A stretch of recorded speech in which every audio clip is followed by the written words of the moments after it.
They'll say, you're here now, you're in Attica. We are the bosses.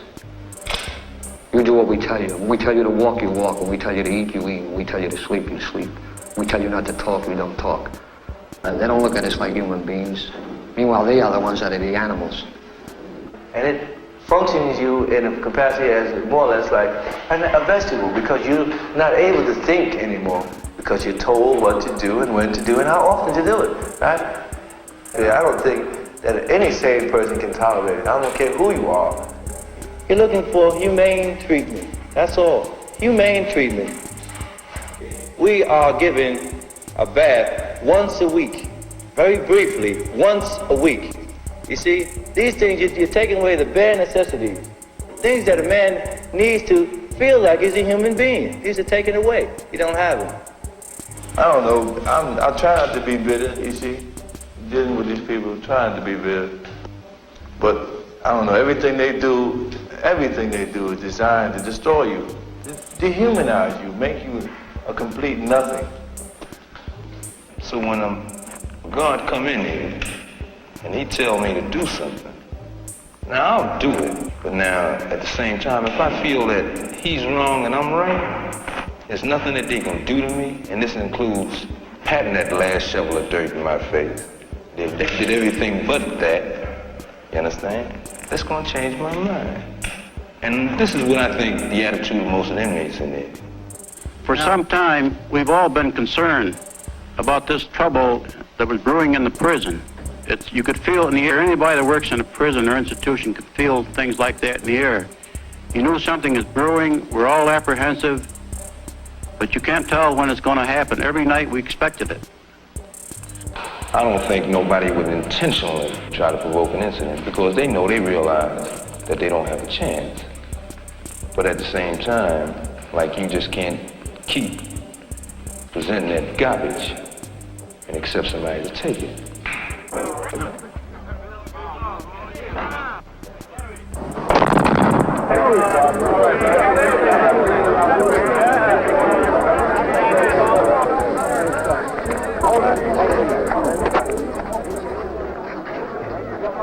We had a beautiful society in the yard, because basically we realized, that all we had was each other, so we clung to each other, in spite of all our different ideologies, and there were 1,000 ideologies out there, but they worked it out for the common good. Like, it was just us, all of us together. You understand, all of us eating together, like having to suffer together. It was 4 days without bathing. You had to smell each other. 4 days of going hungry, sharing what you had amongst each other. It was really groovy, man, Groovy in the sense that you know what it is to have unity. You dig? It was really a united thing. It was a thing where, where we going to do this, It was nice. We might have a disagreement on it. But as to the thing as a whole, we're all together, though. There was no really racial tension, and everybody was looking out for each other, sharing food and sharing cigarettes and putting up things to sleep in and mattresses, the whole organization. And it was just fantastic the way everybody worked together, It was really beautiful. All right, hey, let's hold up the line. Let's move. Keep this line going there. Let's move it. Come on, let's move it.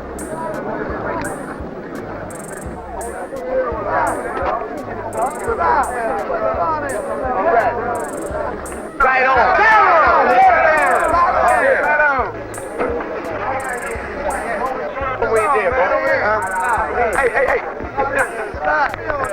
Come on, 38. Tell them we ain't dead. Tell him we ain't dead, bro. Can I hold this in? Tell him we ain't dead. Ain't nothing dead about us. We ain't gonna die. Nothing. We will not die in here. And I want you brothers to get together because we together here. And these people think we shucking and jiving, but we is for real. Well, I thought things were bad down home. But I've never seen anything like this. The people in here are treated like dogs. Not only the black, the Puerto Rican, and the white. And we're going to get what we demand, or we're going to die trying. Yes, sir. Thank you. Support us all the way. We're doing this for everybody. We no longer wish to be treated as statistics. We want to be treated as human beings. We are men. We are not beasts, and we do not intend to be driven or beaten as such.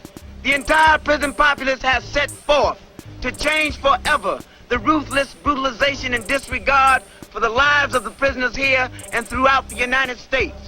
What has happened here is but the sound before the fury of those who are oppressed. My name is Arthur Eve, New York State Assemblyman. I went to Attica when hearing that the inmates there had captured a portion of the prison. It was very interesting to see how the men in that yard had set up a city within the confines of Attica State Prison. They had set up a very elaborate PA system so that all of the conversation between them and us was heard by all of the inmates in the yard. And no decisions were made unless all of the inmates agreed. We want to apply the New York State minimum wage law to all state institutions. We want to stop to slave labor here.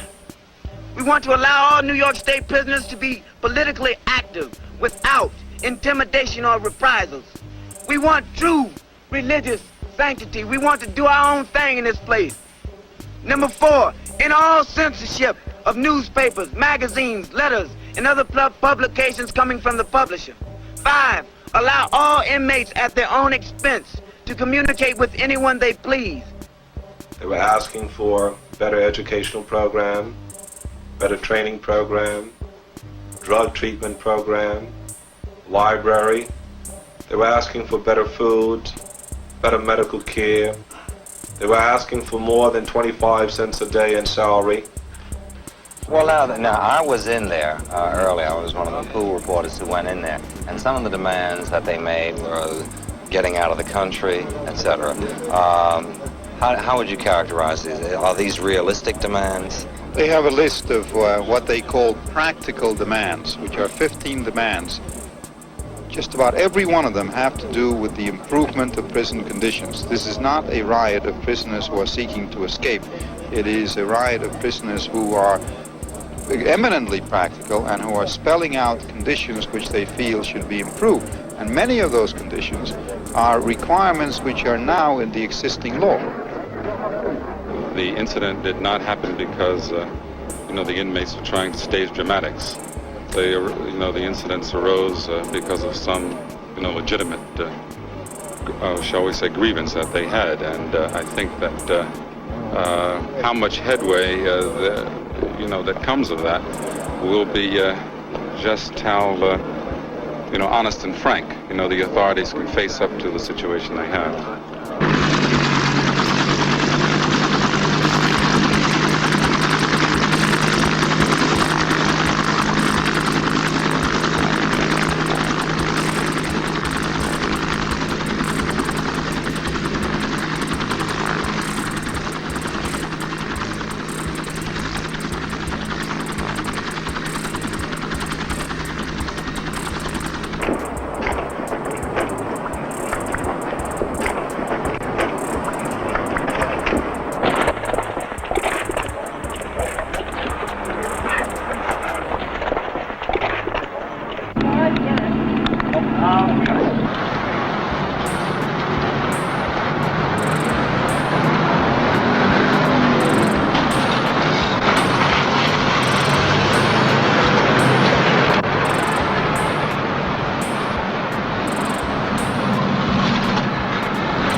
advocating violence.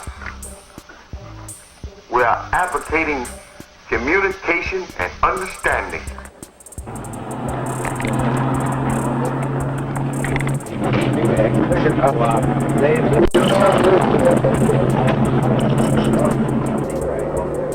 Right, push. Third, first, second, and third follow right along here. The New York State Police deployed to Attica 30 high-powered rifles and 232 riot guns. The State Police riot gun is a 12-gauge shotgun with a 20-inch barrel and a full choke.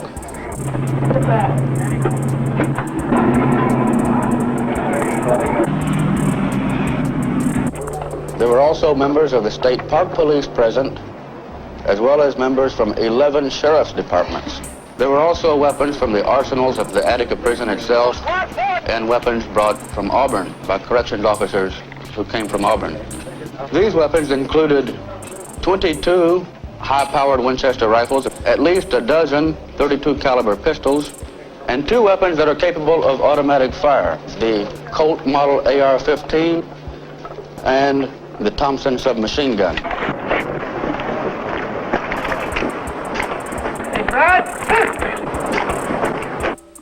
The decision that had to be made quickly when I arrived was, would I talk with them, or was there sufficient support to move in and retake the institution? Now, the tradition in this area is not to negotiate, am I correct? That's right. And you made a decision that you would not only negotiate, but that you would actually go into the stronghold of the inmates and negotiate there. Yes.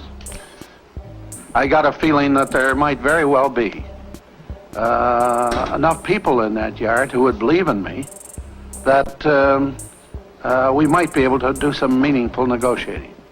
He started out being sincere, you know, and all of a sudden he deviated. You know, he came out a brand new bag, you know, and I figured, like I said, that Dunbar and Mancusi, people like this here, and Rockefeller put pressure on him, you know, that he started playing the word game. I myself, as an individual, had a lot of respect for Oswald, especially for the fact that a man of his position, you know, coming into a yard full of rebellious inmates, it takes a lot of guts. And I admired him for that, but he threw that down the drain because he came in and told the inmates something, you know, one thing, and he wasn't aware of the fact that we had television sets and radios and we were watching what was going on outside that gate. And as soon as he walked out of the yard and walked out the front gate, was a newsman that interviewed him there, and he asked Mr. Oswald, what do the inmates want and everything, and he changed it all around. He says, oh, they want the world, you know. He was very negative, and naturally the inmates didn't want him anymore. They couldn't, they figured they couldn't trust him. He wasn't a man of his word. They trusted him the first day, you know, but everybody dug to change up in his manner. Mr. Wicker, how did you happen to go to Attica during September? My name had been included on a list of names that prisoners who were then in revolted Attica had asked to come and observe the proceedings there. And when did you arrive at the Attica prison? Late in the afternoon of Friday, September the 10th. I would suppose in retrospect it was about 4:30 in the afternoon. Oh, Dad, my further testimony to the unity that's shown in the yard, to the unanimous testimony of these men that they regard themselves as being aggrieved by the treatment that they say that they have received in the prison in past years, and they appear to be unwilling to give up the hostages, give up their situation in the prison for anything short of a complete amnesty. Now you had a situation in which the state was saying no amnesty, and the inmates said that they wanted total amnesty. What did you do about trying to prevent this confrontation that was looming up? By midday Sunday, I think what most of us felt was that the attack was quite imminent. And it was coming because we had this deadlock. We weren't able to work out anything on amnesty and so forth. Hence, about the only thing we could do, we thought, was to try to maintain the status quo, buy time, stall off the attack, and hope that somewhere along the line, either the prisoners or the state would yield in such a way that an agreement might yet be worked out. In other words, if we could we felt that the hostages were not going to be harmed. You know, many of the people out there wanted to take out their old grievances on the hostages, which is understandable. There were many hostages there that I had previous grievances with.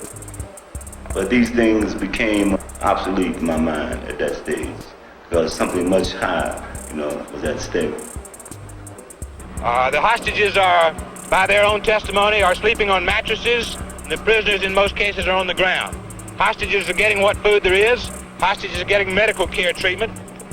They all requested strongly that as much consideration as possible be given to granting full amnesty to the prisoners.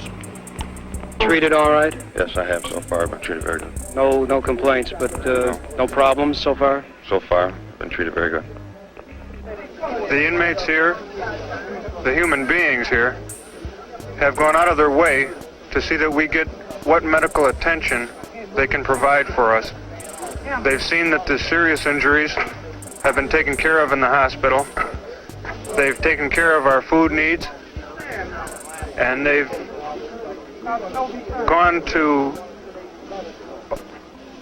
all extremes, the farthest extremes that they could, to see that we were kept comfortable. So the emphasis was much more nearly on preventing the attack by Sunday than it was on literally working out an agreement. And is it fair to say that the emphasis was not on leaning on the inmates to accept what had been offered, but more on trying to get the governor or somebody else to give you the time? That's right, because the inmates had no power to carry out an attack.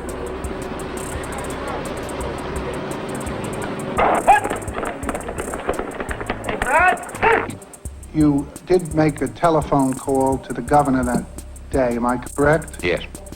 We got him on the telephone at Tarrytown. I spoke to him first. I described the situation to him as best I could, and our apprehensions that the attack was going to be made and made very shortly, and our hope that he would prevent that, and that he would then come to Attica as at the invitation of the observers group. We made it very clear to him that we were not suggesting that he come up there pursuant to any demand by the prisoners, nor were we demanding that he come up and talk to the prisoners, nor meet with the prisoners in any way. We were suggesting that he come to Attica at our suggestion to meet with us. Now we felt, and this was the agreement of all in the committee, it was my feeling, it was Senator Dunn's feeling, it was Tom Wicker's feelings, as well as Mr. Kenyatta, the young lords, and the whole group, from all the way from the extreme left to the right. We all felt that it was important for Governor Rockefeller to be there. It would seem that it might be appropriate for someone as warm and understanding as Governor Rockefeller to walk that last mile and come. It would be a suggestion to the prisoners themselves, at least a symbolic gesture to them, that the governor was concerned over what was happening, that he had some concern for their welfare and their fate and their safety, as well as those of the hostages, and that his actual physical presence at Attica would signify that to the prisoners. That was the first thing that I thought would happen. And secondly, that if he would prevent the attack and come up to Attica and take personal charge that way, we could then just maintain the status quo for 1, 2, 3 days, who knew how long, and at the end of that time, or at some point, while the question of amnesty and other points might not have been negotiable on Sunday, it might have been negotiable by Wednesday. All kinds of developments might have taken place that would have made a settlement possible. Now, it is not true that we felt that the negotiations were fruitless and were coming to an end. It just isn't true, no matter what some of the committee members may say now. At that point, that was not the case. Every single one of the members of the Observer Committee at that point felt that there was value in additional negotiations. There was no evidence in these negotiations that there was a real desire to settle, because all of these 28 offers had been made, and the position had hardened, not softened. So I then said, no, I would not come. I didn't think a useful purpose would be served. We called in Commissioner Oswald, and we all pleaded with him to give us an additional day. We asked him to give us through yesterday at midnight. He turned that down too. I also thought that we had a chance to hold it off, and if we still had their confidence. That's why we spent 5 hours, more or less, from the time we got out after supper on Sunday night with Oswald till about midnight. Because I really believed, in one sense, that they wouldn't sacrifice the hostages.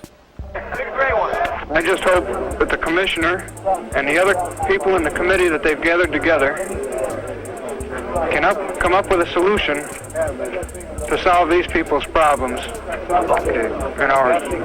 Thank you very much.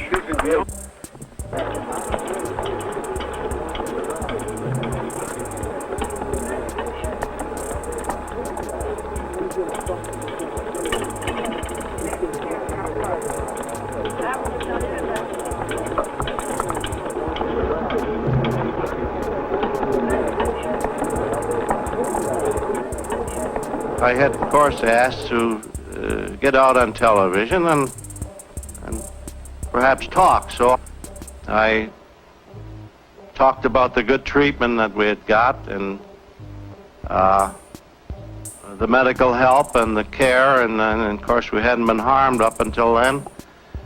And they said then at that time, do you want to talk to Governor Rockefeller? I said I'd be very happy to. And I don't just remember all my speech. It was off the cuff.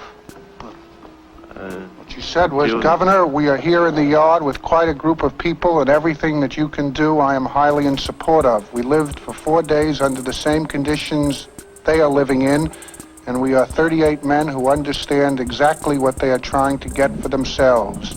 Now, it would seem a shame to waste a group of educated people like this. And then there was applause. So here we are, and we are waiting for your reply. That sound familiar? That's just about it as I remember it. But one thing I especially remember, the inmates all clapped and shouted after. So I think they were thinking along the same lines I was thinking. Which was what? Which was that the waste of people out there. I mean, here was 38 of us, and perhaps we were going to die.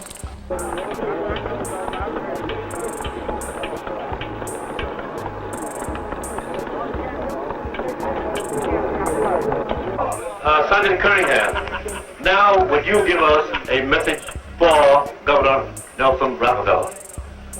I certainly would. One of the recommendations is, and if he says no, I'm dead.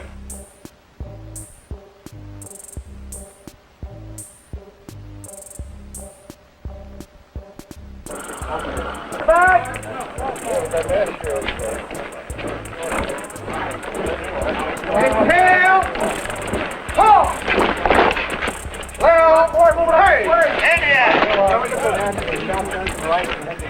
All right, that last squad. The last squad, kid. Right, as you were. Lil, hey. All right, go right around to the supply truck and pick up the shotguns and rifles. On the double, let's go. Get them back in there. Go deep there. Did you bring the guns for the bullets? Well, what's more important? The lives of these people or the retaking of this institution? This institution is not important. It's lives that we're interested in here. What's more important? Let the people in the world, let us know what you feel about this. We want to hear from you. We want some support from y'all. And if we cannot live as people, then we will at least try to die like men. And nobody takes a weapon from you. You're to meet force with force. There have been some of the prison personnel severely injured here this morning, and we certainly don't want to see any of our people hurt.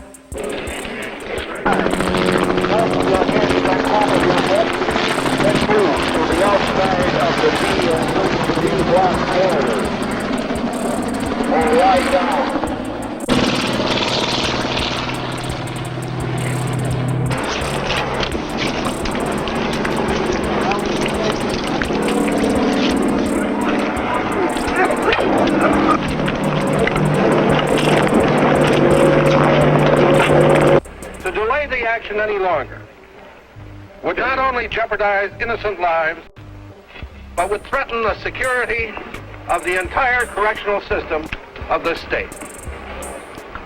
Armed rebellion of the type we have faced threatens the destruction of our free society. We cannot permit that destruction to happen. At that point, the decision was made. There was no alternative but to go in. I supported that decision, and as Chief Executive Officer, I'm responsible for what happens in this state. Place your hands on top of your head and surrender to an officer. I repeat, you will not be harmed.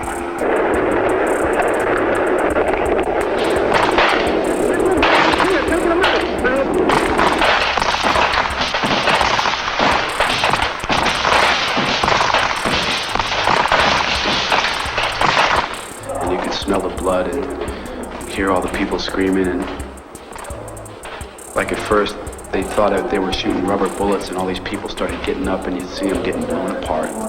The helicopter flew over and they told everybody to surrender.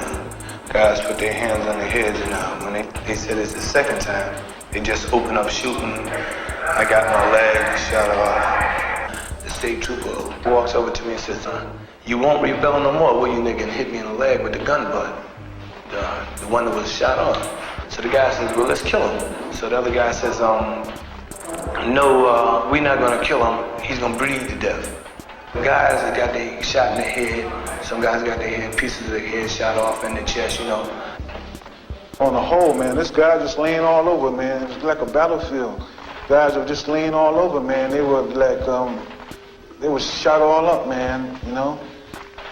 And they was trying to give up there, some of them, and they were just shot down, just like that. I seen a bunch of people that's supposed to be human beings just shoot like they shooting wild animals in a jungle. Cold-blooded surrender with his hand on his head, but he still be exposed to being killed. I heard a guy holler out, you know, like, "Please don't kill me, don't kill me, don't kill me." And the guy told him to shut up. So he said, "Don't kill me." And they kept repeating. He said, "I said, shut the fuck up." So the guy kept saying it, and then I heard a shot ring out, and I didn't hear this guy no more. You know, no tears in my heart. My heart beats for all those brothers, man, you know. But I've seen it, man. I've been through the fire. I've seen it. Our objective was to reach them as rapidly as possible and protect them. Well, was there anything in your plan that would have protected the hostages in the circle in the yard, which is where they were on Sunday, if the inmates there were determined to cut their throats? In the event that we didn't reach them in time? Well, you couldn't have reached them in 5 or 10 seconds that it would take to slit a throat. No, that's what I'm getting at. In other words, I just want to clarify your question. Sure. Are you asking were there any plans to do anything about the hostages if we were not able to effect our mission and surround them? No, what I'm asking really is whether there was any way that your plan could have saved lives of the hostages if the inmates were determined to cut their throats. Oh, I doubt it. Dunbar stated that the reason that Oswald gave the order to come in and shooting and killing people was because he personally saw an officer having his throat cut. He says he watched this officer have his throat cut. He says and he was really, really terrified by this, you know. And he said he also saw in the process an officer being emasculated. This was the incentive for coming in and killing everybody. Now, all the days before the assault and during the day of the assault, we as responsible newsmen depended on the word of the Commissioner of the State Department of Corrections.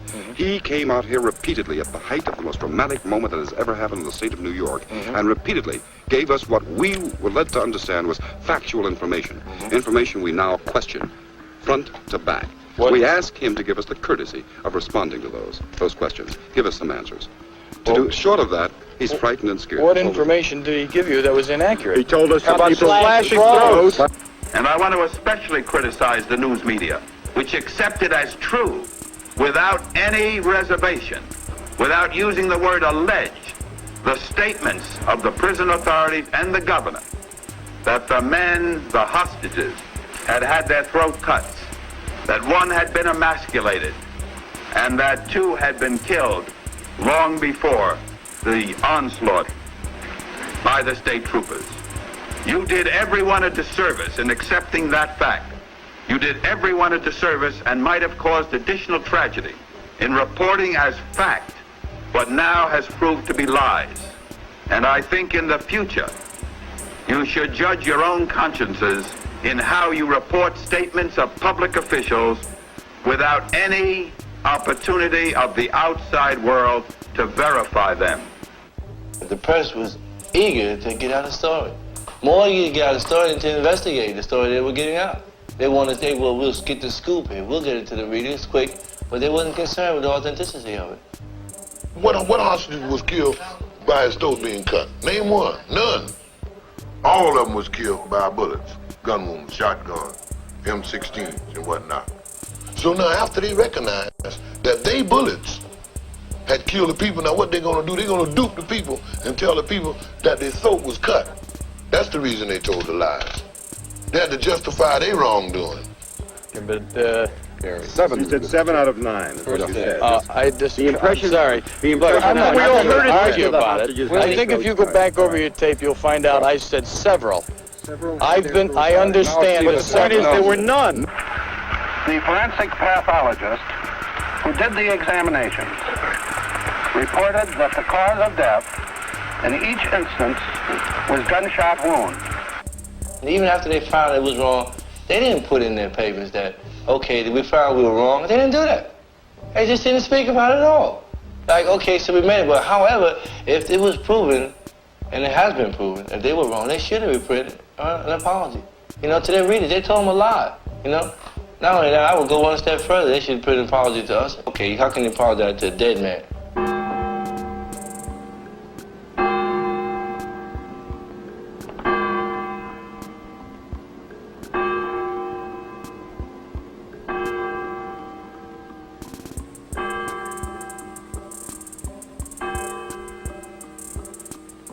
And we commit his body to the ground, earth to earth, ashes to ashes, dust to dust. If Rockefeller had taken your father's advice, what do you think would be the situation today? Well, I think that most likely my father would be alive right now, and it was more or less the big wheels' fault for giving the state troopers the order to attack them. Did you have any communication with the governor prior to September 13? Prior to? Yes. No, sir. And when you asked prior to, did you have a communication afterward? Yes, sir. What was that communication? Telephone. And what was the nature of the conversation?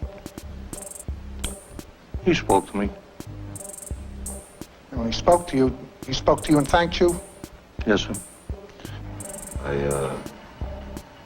I imagine that they would have come in, you know, with the nightsticks and so forth, they would have taken over the prison, retaken the prison, but I never expected them to start shooting like that. And then they had a PA system saying, place your hands on your head and surrender to the nearest officer and you won't be harmed. And they kept shooting people when they said that. They said they shot people, right? It was a slaughter line, man. It was, people were defenseless. All right, they had sticks and homemade weapons to defend themselves, but this doesn't compare, man, with magnums and carbines. Well, this is ridiculous. They call it indiscriminate firing. I call it plain, outright, premeditated murder. We're on the roof of C Block, looking at a detail of 270 marksmen with instructions to clear the catwalk upon command.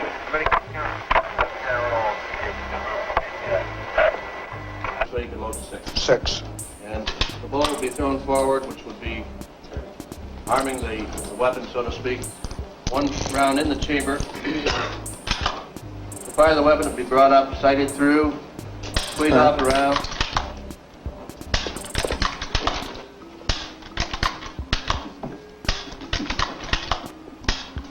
And would that be approximately the speed at which a qualified 270 man can fire, Mr. Little? Were you qualified as a 270 man? Yes, I was. Yes, I was. And depending on what you would be shooting at, a stationary or a moving target, and whether you were resting or whether you were firing off-hand. But that's the speed that I would probably fire the weapon if I were hunting. And what was the position in which people were firing this? Were they kneeling?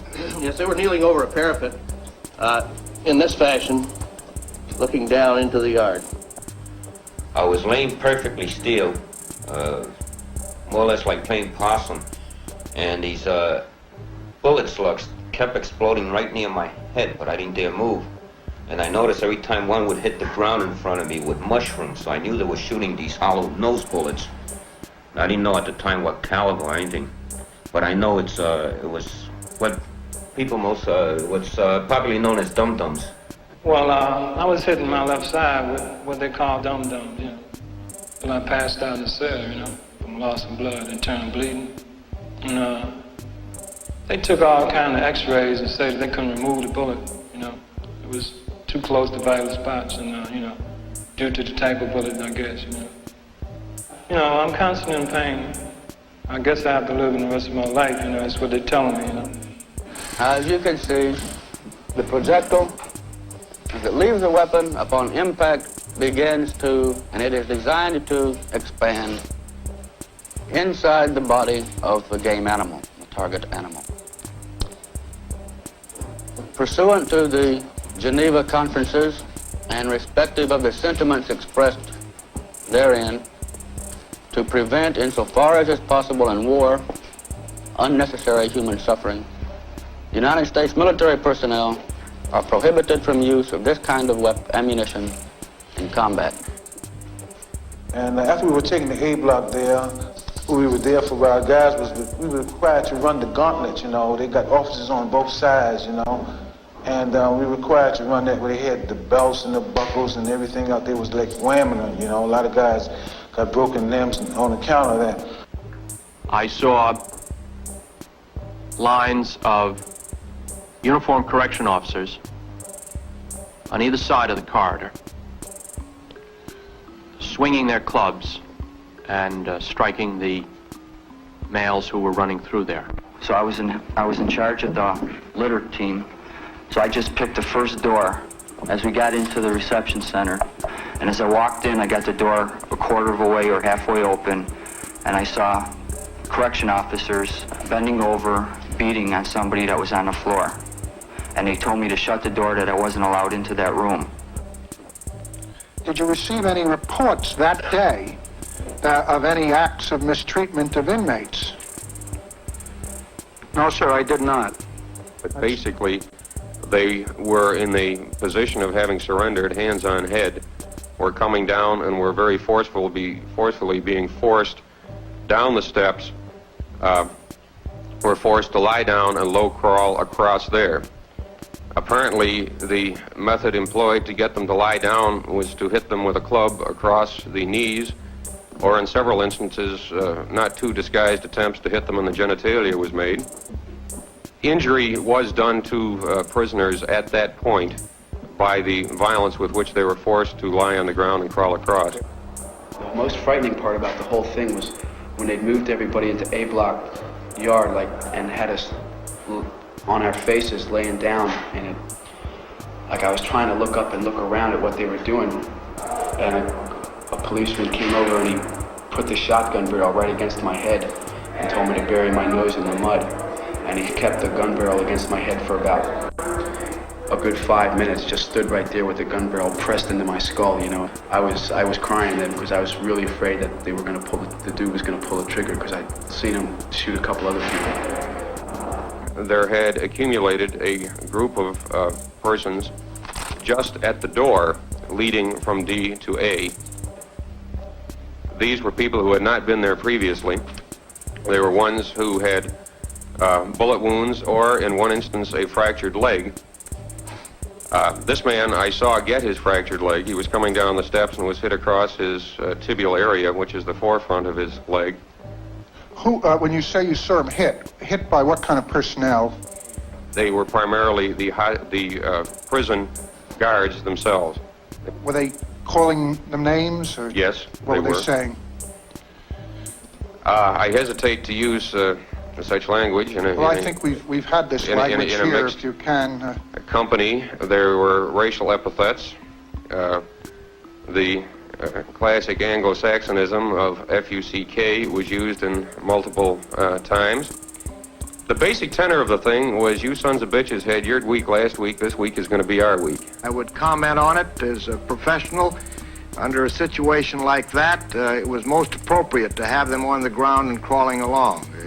It is true that it had rained that night or the day before, and the ground in spots were muddy.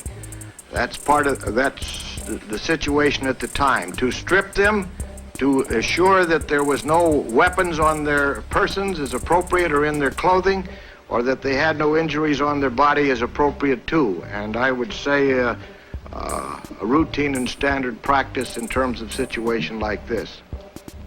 They stripped us of everything we wore. They took our watches and most ground them into the ground. The same thing with the eyeglasses and the false teeth and everything. They took it away from us and they ground them into the ground. And they smashed all my glasses, my wristwatch. They just smashed them, you know, with stormtroopers, state troopers, boots. They smashed everything. I was taken out of the yard, and I was put on a table, nude, laying on the table with my head looking up at the catwalk, being spit on, hot shells thrown on my body, cigarettes thrown on my testicles. They had a football under my throat. I am looking up at a shotgun, and if it fall from under my chin, I would be killed. My body, at present, have cigar burns, cigarette burns all over it. My testicles at times bother me now from cigarette butts, sticks, rifles. Did you see any inmates lying in that yard with shotgun shells on them? Yes, sir, I did. Now, did you ask anybody for an explanation of why they were being held like that? Yes, sir. I was informed that they were some of the identified ringleaders, and what I would describe as the unusualness of the situation with the shotgun shell on his breast or on his, as his knees were up like this, lying on his back, so that he didn't move. Did you consider that to be an appropriate way of restraining a person?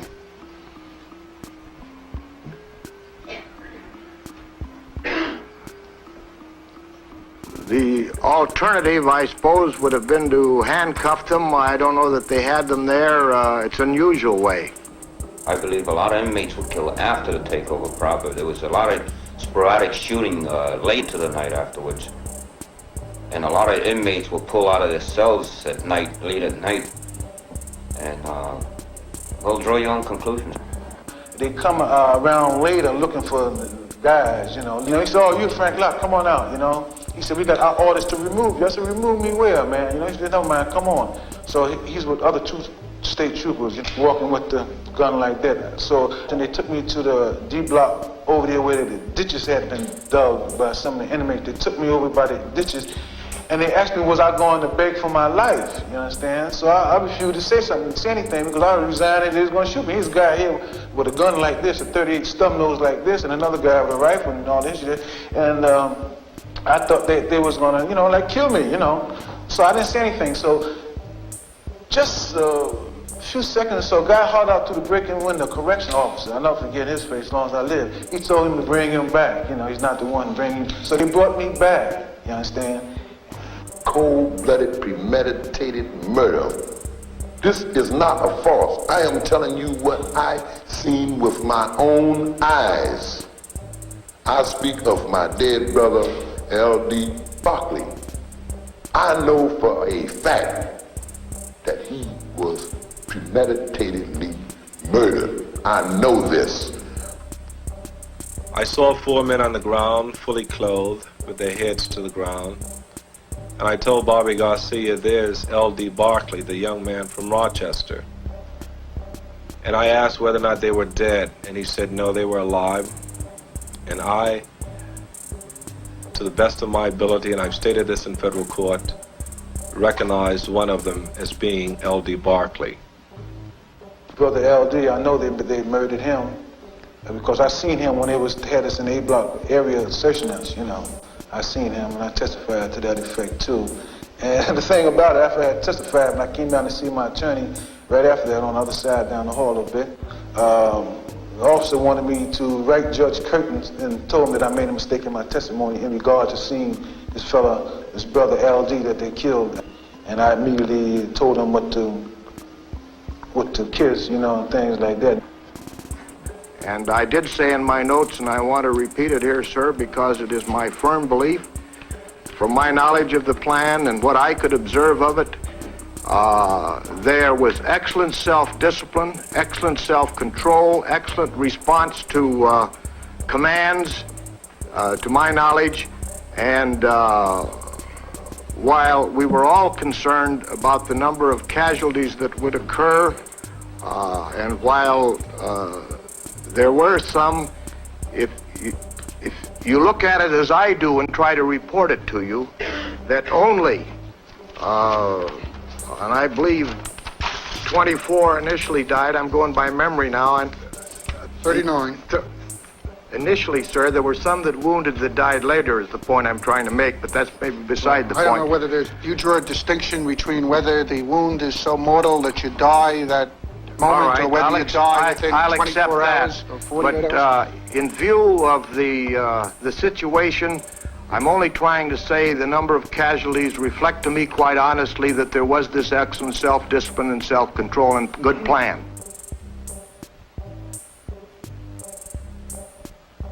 But I would regard your position as a state official as being one to uphold the law. These men were entitled, whatever they did, to due process.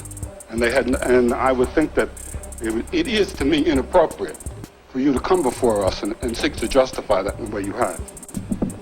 Mr. Carter, I certainly respect your right to an opinion and the like. I can only respond by asking you to examine the record of a young man that grew up in a cosmopolitan neighborhood, that was student body president, that played football with every ethnic group, that I have been without prejudice, that I was commended in California for developing a comprehensive program for the recruitment and development of minority groups in correctional work, and I've always struggled for fairness and democracy and equal opportunity. And I stand on that record, sir. Well, I stand on what I've said. Thank you.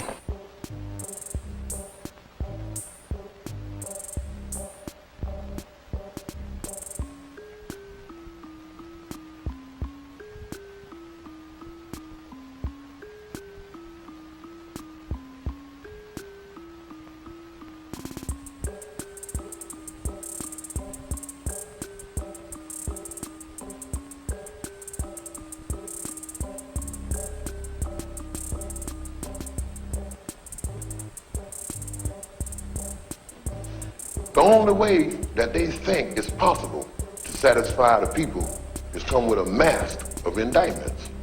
That way, they think that the people's just gonna get their mind off of what is really going on.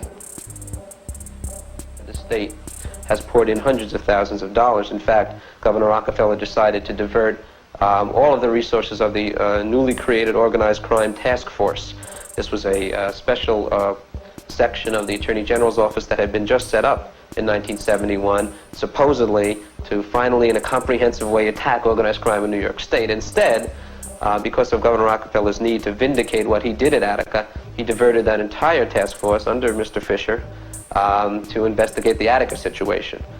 There are no blacks on the grand jury. There are no young people on the grand jury, really. You know, young people can vote now, like 18. I don't think there's anyone on the grand jury 21 years old. And the income is very high. It's like from $10,000 on up. Some people own whole business, you know, like a bus service, and that's, you know, pretty big money. So we don't have any fears there, really.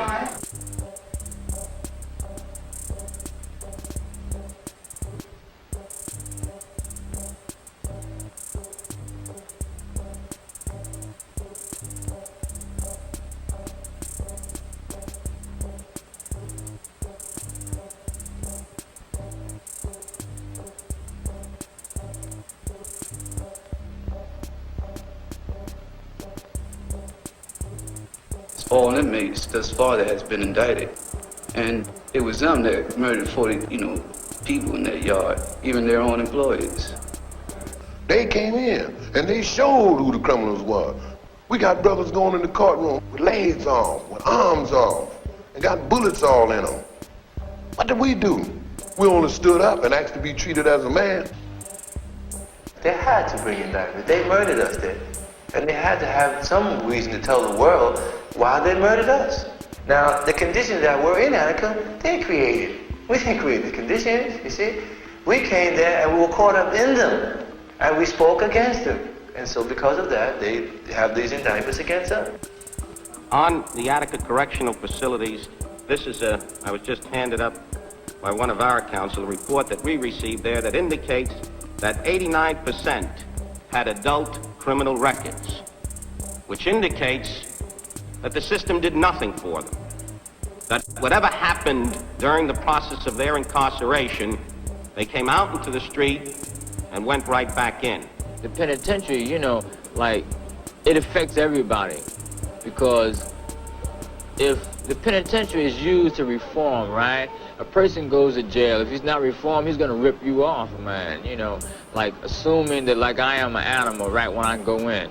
If I'm not dealt with, when I come out, I'm gonna rip you off, man. So you're gonna pay twice. You're gonna pay through your taxes, then you're gonna pay again if I stick you up. Now, you've been in the correction institution system since 1937, have you not, Mr. Yes, sir, I McCusick? have. Would you say that recidivism was on the rise during the period of time that you've been familiar with our correction institutions in the state of New York? I've seen statistics to that effect. May I submit to you, Mr. Brasco, this problem of corrections is a very complex problem. Oh, I understand that. But I think that I can safely say that 89% at Attica having prior criminal records is a clear indictment of our system's failure to rehabilitate. It's a multi-million-dollar enterprise or industry, and it's the only industry that, functions off of failures. The most standard, the most basic wage in the metal shop in Attica, like 25 cents a day. Now, for what is produced and manufactured in that metal shop, you'd be surprised at the money that be made in Attica behind the sweat, behind the slave labor of the men that's working in 105, 110 degree in that metal shop. They need the manpower to run this industry. They need the personnel to run these industries. What is rehabilitation? I don't think such a thing exists. The town of Attica thrives off of, the people inside the penitentiary, you see. If it wasn't for, the institution, the people would have no jobs. You have the mayor of the town works inside the joint, right? You have, it's like what you call nepotism, I think it was, when you have, your brother, your cousin, your uncle. Everyone works inside the joint. On the day of the riot, there were 398 correctional personnel assigned to Attica. In talking to them, we found that their major motivation in taking a job at the Department of Corrections was not to do correctional work, but because it was a good job. It's a secure job. It has good pay for a rural area. It has retirement benefits. And at least in the past, up until about the middle 50s, it paid a good deal more than civilian employment in the area, than farming, or than other state civil service or law enforcement jobs. Here I am dedicating myself to these people. But you spend your life working with them. Yes, Don't sir. you think I'm proud of the work I do. Let me tell them this. This is what's got us upset. This Department of Correction seems to be going downhill. It's everything to make it easier for these inmates, and the easier you treat these people, the harder it is for us. But yet you say you're trying to rehabilitate them. That's right. Do you know what their mentality is? Very low. You have a few people, a few guards that they try to relate. But there's, like I said, there's this little inner circle, whereas if you have a young guard who might come in and he might try to relate to, me or someone else, he is, more or less castrized, or You know, he's really harassed by his own fellow guards because they don't want him to treat me as a human being or a man, because this would be acknowledging that I'm a human being, and so they don't want any of the guards to do this. And if they continue to do it, they'll put him on the wall. By the wall, I mean that they'll put him on the tower, or they'll put him on the night shift when there's no one that he can relate to around. And this is what happens to the guards. And most of the guards are like from a rural background, you know, white, you know, and like they really can't relate. I mean, there's no communication. Due to the fact that approximately 75% of the institutions in this New York State are black, they don't have the proper facilities to deal with them. They need more black teachers, black instructors, black correction officers, black ministers, black priests, and they need black councilmen. You know, I'm talking about guidance people, somebody to understand the problem. And then it is the Civil Services Commission's fault that you only have one black guard at Attica? Or not even one black guard, one black employee? I wouldn't ascribe fault. Well, is it the I would say that this is a fact. For the past 50, 60 years, they just assume that they know the problems of a black person from the ghetto, and they don't know it. Come from New York. They're just plain people to us. But they come from New Color York. means nothing. But they come from New York City, from a different kind of world. They come from and the all guards, over New York State. Right, but most of them come from a lot from New York City. And many guards come from upstate farmland, and they're just from two different worlds. Is that a problem? No, it isn't. Because we seem to mingle and get along pretty good. What they do is they go into your cell. They will destroy your literature. You might write some, you know, essays. They'll go in there, take your bed, turn it upside down, and just, you know, more or less make your little living conditions which you have just as horrible as they can. I understand the reasons that it takes, you know, so many people to control that many people. But by time morning comes and you own that cell, there's no other way a man can feel but bitter and full of hate, and he has to be a superb intellect beyond all intellect, Buddha, to remember that the people who are keeping him here are human beings. Because it is that bad. Now, what is your professional feeling about prisoners being allowed to send out uncensored mail? If censorship is taken away, I feel that the prisoner will be the loser. Every time you get a letter, it's open, it's censored. If they think you are supposed to get it, they'll cut it, like quite a few of my letters I get. They be all cut up. If they don't cut the stuff out the letter, they'll erase it. Through censorship, many things which accrue to the prisoner's value are found out. You know, so they censor it so often that each officer knows your personal business.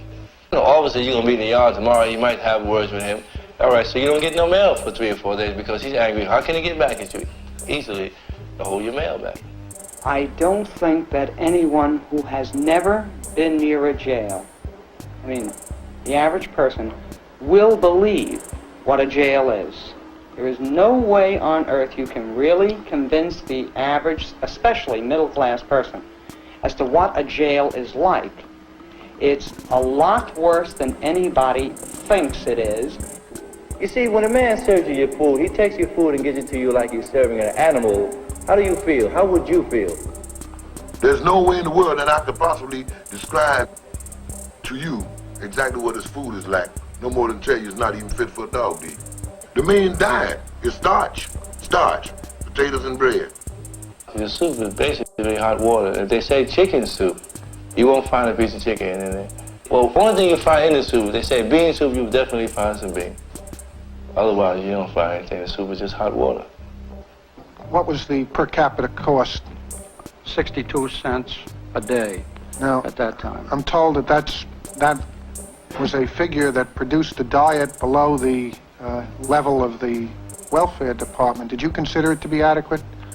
I can only say that in a department that Attica for years had the reputation of being one of the best feeding institutions. But that's speaking comparatively. What about looking at it more objectively? Did you consider feeding people on 62 cents a day to be adequate? It could have been much more adequate with more, I will say that. Some people have ulcers or, any ailment, a heart condition, asthma, and it's a hassle to get some treatment. And this is one of the easiest ways to treat people. And this is a part of Attica, 2 doctors, among the other things. I have a terminal disease known as polycystic kidneys. Dr. Williams, the doctor over here, and Dr. Sternberg, they both refused to treat me. I was urinating blood for 36 days straight, and he refused to do anything for me. So I finally got the lawyers to get me out to the hospital.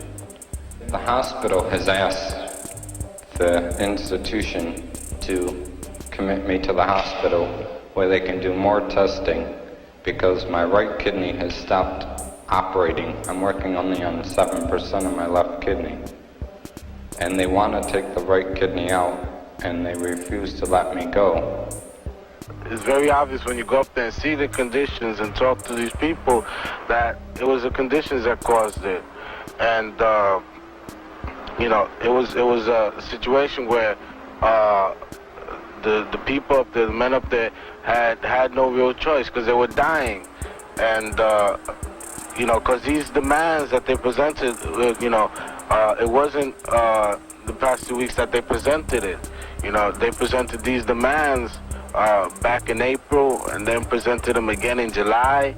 There was some, reform submitted to Oswald about July, about asking just for menial things like, more showers, better food, lessening of, restrictions on reading material, things of this nature.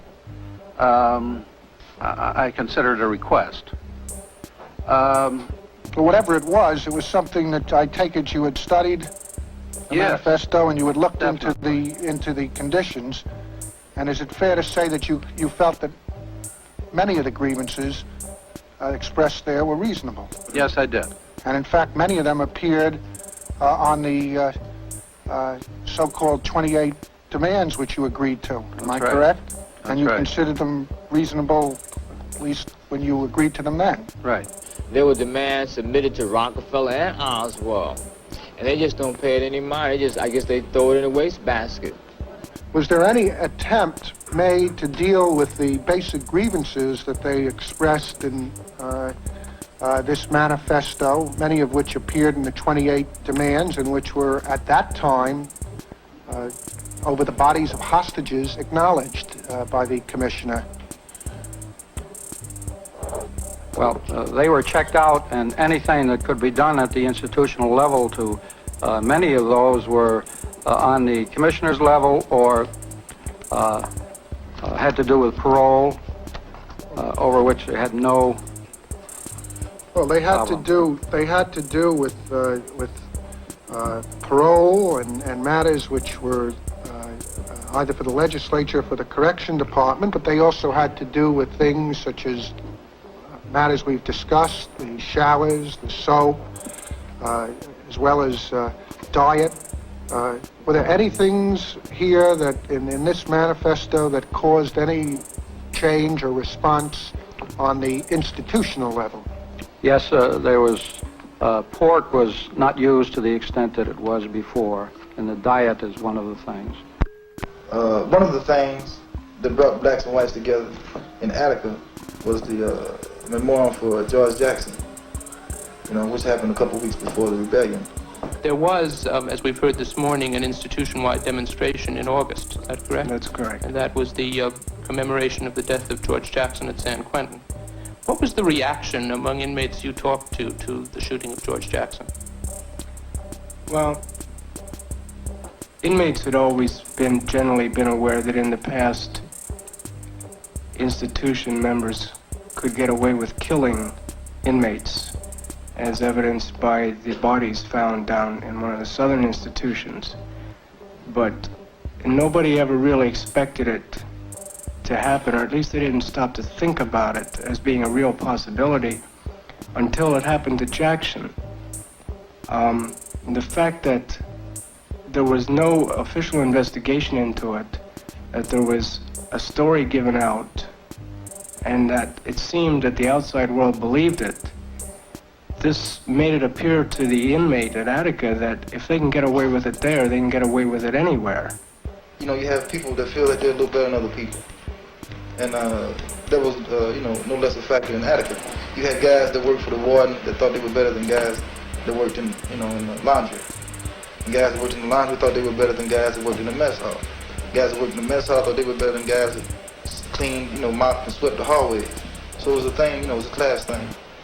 But on this particular day, the George Jackson thing, everybody said, you know, everybody was together. The warden's runner was sitting with the, you know, the guy that mopped the hallway. You know, that morning everybody went to mess hall. Nobody had touched anything, nobody had talked. You know, since they left the gallery, nobody had talked on their way to the mess hall, you know. And the officers who was on duty was frightening, you know, because even you would feel frightened because it was like a church, you know, it was something like you never experienced before. It was silence, you know. And it was something you could hear the timepiece on your hand ticking, you know. Did the unity which was demonstrated at Jackson Day create apprehension on your part? Yes, it did. What brought you to Attica in the first week of September? I wanted to sit down and talk with some of the people there. I wanted to have an opportunity to get a feel of the institution on the spot. I wanted to talk with some of the signers of this, quote, manifesto, which I never consider such. Commissioner Oswald then left behind the tape, and that was played for the inmates. Many of you have voiced confidence in me and in the directions I have talked about, and I appreciate this.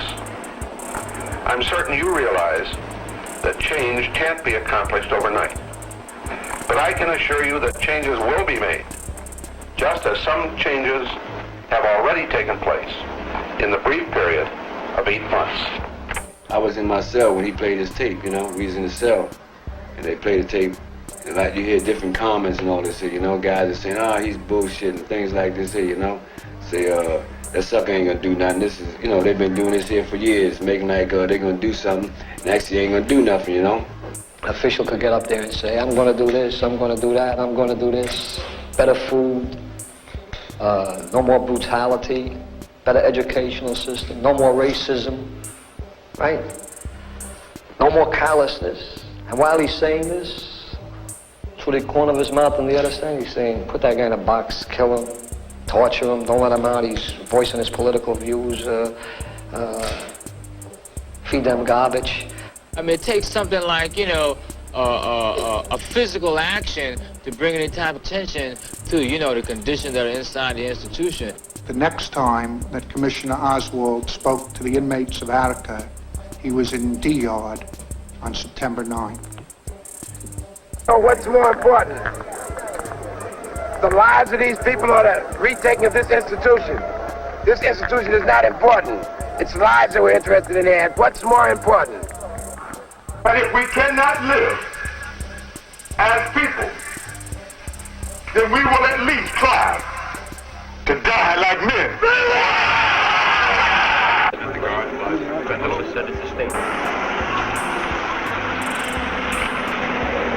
You will not be harmed.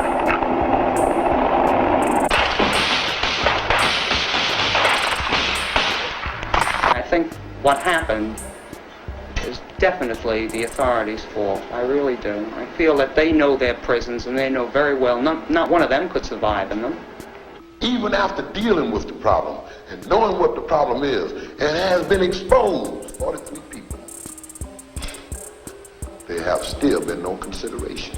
All rhetoric. Everybody's talking about we're going to do this, we're going to do that, we're going to do this, we're going to do that. When are you going to do this? The problem is now. See, ain't nothing changed. Everything is still the same. We still ain't got nothing. People been telling them for years. They know what's got to be done. They just don't want to do it. They refuse to do anything. And they're going to keep on refusing. And they're going to keep right on having more Atticas and more Atticas until they finally realize they got to do something. But they slow learners or something. Could you tell us whether you adopted any new programs as a result of this, or intensified any old programs designed to reduce the possibility of recurrence? We have instituted 2 gun posts. All they speak about is security, security, security, security. They wouldn't need no security if they would give us some help, some concrete help. But the people in the street don't think about this. They paint it. When they cast those votes, that's what they got to think about. Where that money is going, what is it for? What is it doing for the man behind the wall? We are lost. They're hiding us. Actually, conditions are worse because there are officers, you know, like the pigs, right, walking around with M16s and, you know, various weapons, and nothing's going on now. You see what I'm saying? There's heavy supervision, there's more security for the administration. So conditions have gotten worse in essence. They set up all types of gun posts in the yard, you know, where the inmates go at, you know, the population yard. You know, it used to be, gun posts used to be on the wall, but now it's in the yard where small yards where the inmates be at, you know. So any type of gathering, all the rifles are pointing on you, you know. You know, they just dying, you know, to shoot somebody. Somebody's gonna, you know, trigger off a shot and everybody else gonna follow. It could happen all over again, easily. It has happened right after Attica, Yardville, Rawway, and it's still happening. Certainly, I see more Atticas. Just before I came out, something broke out in, come on, think, Baltimore, I believe. It was a small thing. Some people had escaped from prison, women and men, right? Certainly, I see more Atticas. The white racist, he showed me something with that bloodbath that we had on the 13th in Attica. That woke me up. And that made me look deeper at me. So I took a look at myself. And then I took my head off and put it on the bed and researched it. And got myself together. And started dealing with my problems. Which me, of the people. I don't know. My brother, he is strong. You understand? He's not no pushover. He's not gonna let nobody push over him. And knowing that my family and my friends and my loved ones and my brothers and sisters, you know, is so concerned, that made my part of the struggle much, much broader. You know, because I know that if I ever stop, you know, that I'm not gonna be contented with myself. Because I'll be letting them down. And I came back home and I was so happy, you know, I told everybody, my friends, I said, if you were to go up there and see my brother, you wouldn't believe that he was in prison. Because he is so strong. And so I asked him, you know, what was he doing up there? He said, right now he's reading. He said if you was to go in his room, he got so many books in there, he said you wouldn't even be able to get in. So you had to back up to get in his room.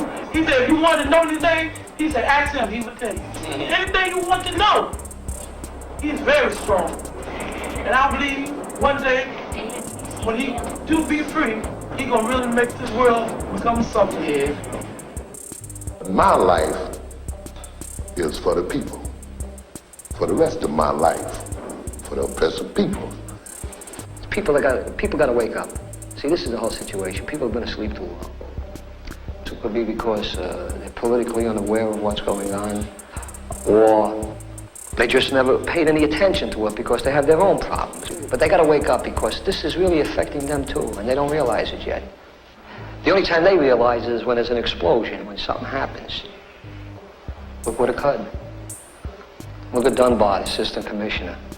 Real fraud. Biggest fraud there is. You can see right through him. If anybody can't see through him, then they need eyeglasses. And Rockefeller sanctioned all this? He actually sanctioned all this? And Nixon sanctioned Rockefeller? Look who we got as a president. And if people can't wake up behind all these things. Before I had been pretty much of a pacifist and just like getting high all the time and things like that, you know. I found out that if you don't become involved, you're really giving your sanction to whatever order is existing. You know, and if you don't voice some kind of political or social opinion about the way things are, to at least, try to change them, then you're as bad as the people that are upholding all the establishments. The 13th woke me up when I saw those, when I almost got shot twice. And it was a black man that saved my life. And he ended up getting shot. And that woke me up. I didn't think that I would survive. Like I said, I was shot 7 times, and I really thought that it was all over. But somehow I did survive. So for this, I'm grateful, But a lot of brothers didn't make it. And I think about this. I think about that those brothers, that didn't make it. They cannot be forgotten. They cannot have died in vain. Their deaths must mean something. It must be made known to the people what their deaths meant. You see, what the whole struggle was about. People usually forget. Because we're living in a world that's fast moving, Things are happening every day. Things that happened yesterday, today become passé, forgotten about. So I cannot let this die. And I will not let it die in the minds, the hearts of the people. Because it is a part of me. And it is this that I am dedicated to keeping alive, you see, in the minds and the hearts of the people. So that they can always realize that these things can happen to them. What I see is this for the people in the street. I see, wake up. Stop hiding. Stop talking about it don't exist. Stop talking about you don't understand it. Stop talking about that cold water flat you live in is good enough for you. Stop talking about where you in jail and you getting 3 meals a day. Other than that, wake up. Because the same thing is happening to me is happening to you. And deal. Petition. Rallies. Let the people, let the governor, let the president and people that in a position to do something about this know how you feel about your sons and your daughters that's incarcerated. Other than that, wake up, because nothing comes to a sleeper but a dream.